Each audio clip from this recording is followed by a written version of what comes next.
انگریز یہاں انٹر ہوا. کب انٹر ہوا؟ جب ہم زوال کا شکار تھے. آپ حیران ہوں گے، جب صرف 2 لاکھ کے ساتھ، کبھی 2 لاکھ سے زیادہ گورا اس ملک میں نہیں رہا، اور 20 کروڑ انسانوں پر حکومت کی. کس لیے کی؟ کہ وہ آپس میں لڑ کے مر رہے تھے، آپس میں لڑ کے فنا ہو رہے تھے، اور اجتماعی سوچ ختم ہو گئی تھی، اجتماعیت ختم ہو گئی تھی. تو 1757 میں سراج الدولہ کو شکست ہوئی، اور وہ اس کا حقدار تھا کہ اسے شکست ہوتی.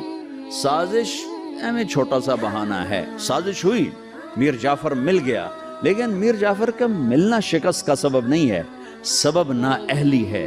سراج الدولہ دن کے 12 بجے اٹھتا تھا، پورے بنگال کا بادشاہ، اور اس کے مقابلے میں کلائیو، لارڈ کلائیو، اس کی کلرک کی حیثیت تھی. وہ کم وقت دن چڑھنے سے پہلے گھوڑے پہ سوار ہوتا تھا، اور دن چھپنے کے بعد گھوڑے سے اترتا تھا. وہ سارا دن گھوڑے کی پشت پر، اور وہ سارا دن رات کنیزوں کے درمیان، لونڈیوں کے اندر سراج الدولہ، اور دن میں سوئے ہوئے ہیں. نواب صاحب 12 بجے اٹھیں گے تو شکست تو پھر مقدر ہے.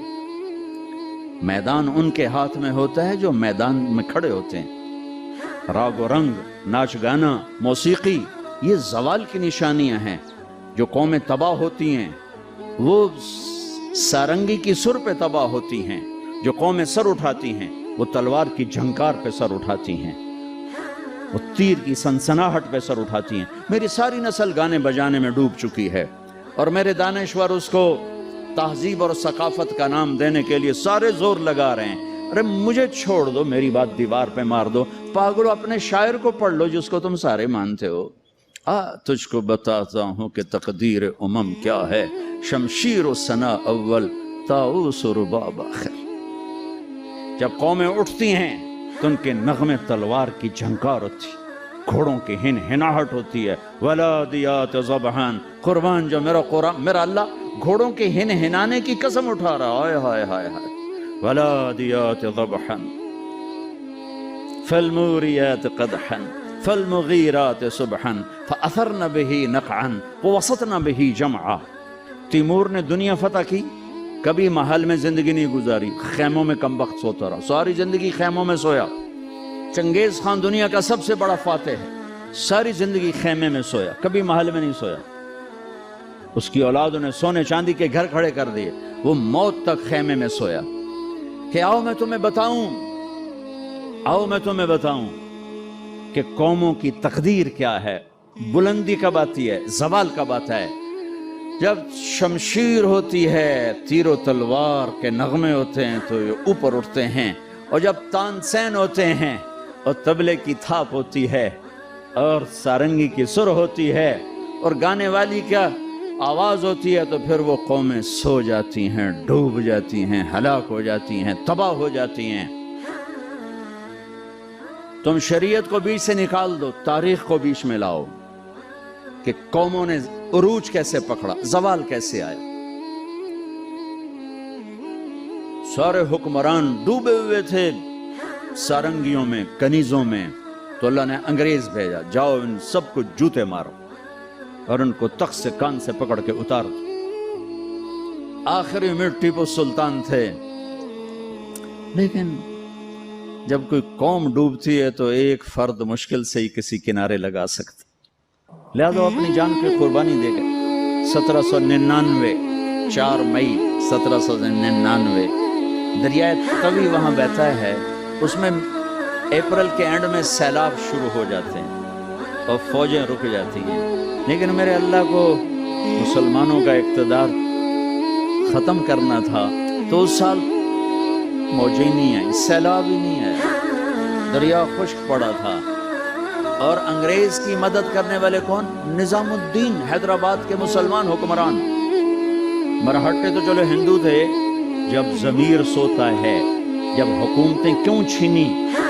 کہ ٹیپو جیسے شاہ سوار کے لیے، شیر نر کے لیے نظام الدین کی فوج آ رہی، مسلمان فوج آ رہی، اس کے لیے تو انہیں ڈوبنا چاہیے، انہیں مرنا چاہیے، انہیں غلامی کا طوق پہننا ہوگا. میرے رب کا نظام ہے، میرے رب کا قانون ہے. کہ یہاں نااہل کو نہیں بٹھایا جا سکتا، اہل ہی آتے ہیں تو نظام چلتا۔ وہاں میر صادق جڑ گیا، ادھر میر جعفر جڑ گیا۔ این جب اگر یہ نہ بھی ہوتا نا تو بھی ہو جانا تھا۔ میر صادق نے کہا بھائی وہ تنخواہ لے لو، فوج انگریز نے حملہ کیا، وہ کہتا آؤ بھی تنخواہ لے لو، سارے تنخواہ لے لو۔ پتہ نہیں کیسے کرائے کے فوجی تھے، وہ تنخواہ لینے کے لیے دوڑ گئے۔ ٹیپو کھانا کھا رہے تھے، نوالا ہاتھ میں تھا کہ شور پڑا کہ قلعے کی دیوار ٹوٹ گئی، فوجیں داخل ہو گئی، کھایا نے بھی چھوڑ دیا۔ شیر کی ایک دن کی زندگی گیدڑ کی 100 سال کی زندگی سے بہتر ہے۔ انہیں پتا تھا اب کوئی راستہ نہیں ہے، اپنی جان کا نذرانہ دیا تو جنرل ہیرس نے کہا آج ہندوستان ہمارا ہے۔ پھر دلی بھی آ گئے۔ شاہ عالم ثانی کے زمانے میں دہلی میں انگریز داخل ہو گئے، اور پھر بہادر شاہ ظفر جو 1857 کی جنگ آزادی، وہ ایک ایسے جیسے یہ ہمارا جلوس نہیں ہوتا، جلوس، ان جلوسوں نے کبھی کچھ کیا؟ جلوسوں سے کچھ نہیں ہوتا سوائے کہ 2-4 گڈیاں ساڑو، 2-4 سائن بورڈ بن دیو تے جاندے گراہ گیراں دے بوجھ لٹ لو۔ تو وہ ایک جلوس تھا، نہ کوئی نظم تھا، نہ کوئی ترتیب تھی۔ اور ظلم کا جواب ظلم نہیں ہوتا ہے۔ جب انہوں نے دلی پہ قبضہ کیا تو انگریز عورتیں تھیں وہاں، 70 انگریز عورتیں تھیں اور 30-40 بچے تھے، انہوں نے سب کو ذبح کر دیا۔ ان کے ساتھ اللہ ہوگا جو عورتوں کو ذبح کر دے، جو بچوں کو ذبح کر دے۔ میرا دین ظلم کی اجازت نہیں دیتا۔ حضرت علی اور یہودی آپس میں جنگ ہو رہی، خیبر قمواس کا قلعہ، ابھی بھی اس کی دیواریں کھڑی ہیں۔ میں پچھلے سال گیا تھا وہاں، اس کو دیکھا تھا جا کر، جہاں سے حضرت علی چڑھے، دروازہ توڑا تو اس پر وار کرنے لگے، اس نے منہ پہ تھوک دیا، تلوار پیچھے کر لی کہ چلو دوبارہ کیوں؟ مجھے قتل کیوں نہیں کیا؟ تو میرے اوپر چھا گیا تھا کہ پہلے تو میں اللہ کے لیے قتل کر رہا تھا، جب تو نے میرے منہ پہ تھوکا تو مجھے غصہ آ گیا، مجھے ڈر لگا کہ تمہارا قتل میرے غصے کی وجہ سے کہیں نہ ہو، اللہ نہ ناراض ہو جائے، میں تمہیں اللہ کے لیے قتل کر رہا ہوں۔ انہوں نے کہا میاں مجھے کلمہ پڑھا دے، مجھے نہیں لڑنا۔ اور جب اسلامی لشکر جاتے تھے تو حکم ہوتا تھا کسی بچے کو نہیں قتل کرنا، کسی عورت کو نہیں قتل کرنا، کسی گرجے کے راہب پادری کو نہیں قتل کرنا، بوڑھوں کو نہیں قتل کرنا، درختوں کو آگ نہیں لگانی، درختوں کو نہیں کاٹنا۔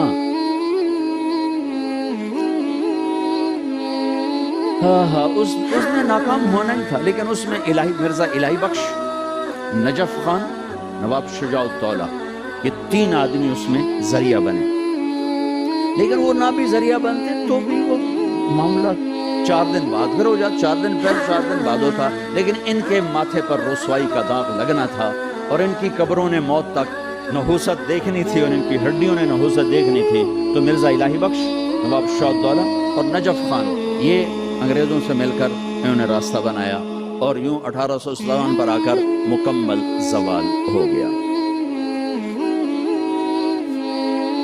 اور پنجاب میں رنجیت سنگھ آ گیا، یہ گجرانوالے کا تھا، ڈاکو سے بادشاہ بن گیا، لیکن کم وقت اتنا کامیاب حکمران نکلا کہ انگریز آنکھ نہیں اٹھا سکے جب تک رنجیت سنگھ زندہ رہا۔ ایک آنکھ ضائع ہو گئی تھی جنگ میں، ایک وزیر مسلمان تھا، اسے کہنے لگا تم لوگ کہتے ہو تمہارے قرآن میں ہر چیز کا ذکر ہے، انہو لذکر لک ولقومک، اور ایک اور آیت اس کے فیہ تبیان لکل شیء، آیت نہیں ہے، مضمون ہے، علماء کی بات۔ انہوں نے کہا جی، وہ کہنے لگا میرا نام کہاں ہے، میرا نام قرآن میں کہاں ہے؟ وہ کہنے لگا تھوڑا نام کیوں ہو سکتا قرآن اس کہ پھر توڑے علماء کیوں آندن قرآن ہر شے؟ وہ چپ ہو گیا۔ شام کو اپنی محفل میں اس نے بات کی تو وزیر کا مراسی بیٹھا تھا، انہوں نے کہا حضور تسی مینوں لے جاؤ میں جواب دے سائیں دا اس جگہ اتنے علماء بول نہیں سکے تو کتوں جواب دینا، تو میں لے تو جا تو ویکھی میں کیویں جواب دینا۔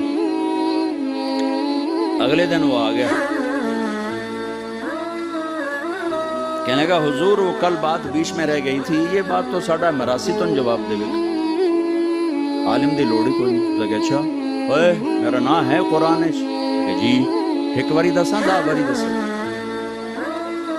وہ کہ ایک واری دس دے مجھے سے اچھا وہ ایک آنکھ نہیں تھی کانا تھا کانا، تو اس نے کہا ساڈا قرآن 100 واریاں دا کان من الکافرین کان من الکافرین، ایک کافر ہونا ہے تے کانا ہونا ہے تے تو ہی ہوتا ہے اور کیڑا ہے۔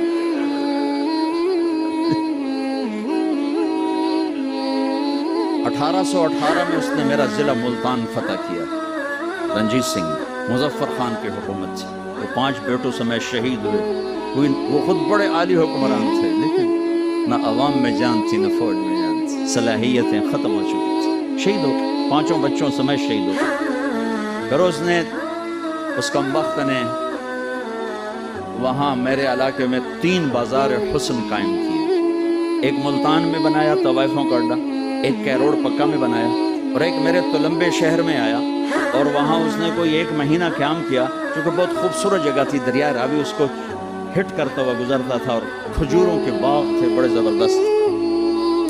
ایک بازار حسن اس نے وہاں بنایا۔ پچھلے کوئی 8 سال سے میں نے وہاں جانا شروع کیا، ملنا شروع کیا۔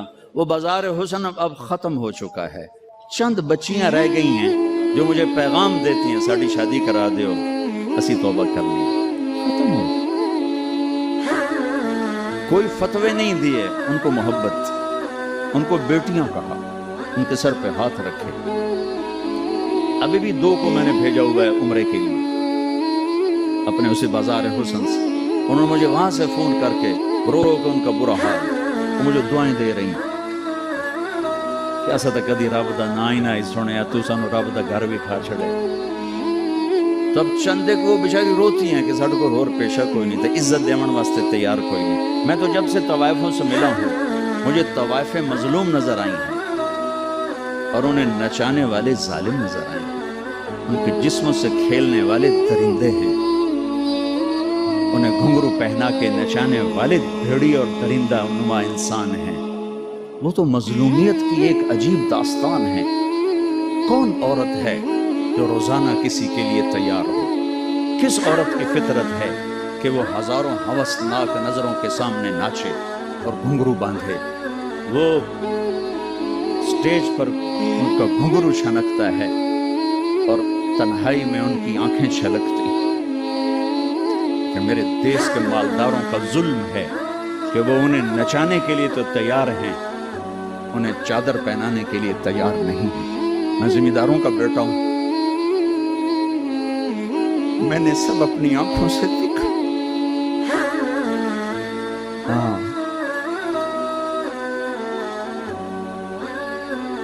مالداروں کی ہوس کا نشانہ بننے والی طوائف ہو گئی، اور مالدار چودھری صاحب بھی رہا، کوئی دامن پہ داغ ہی نہیں۔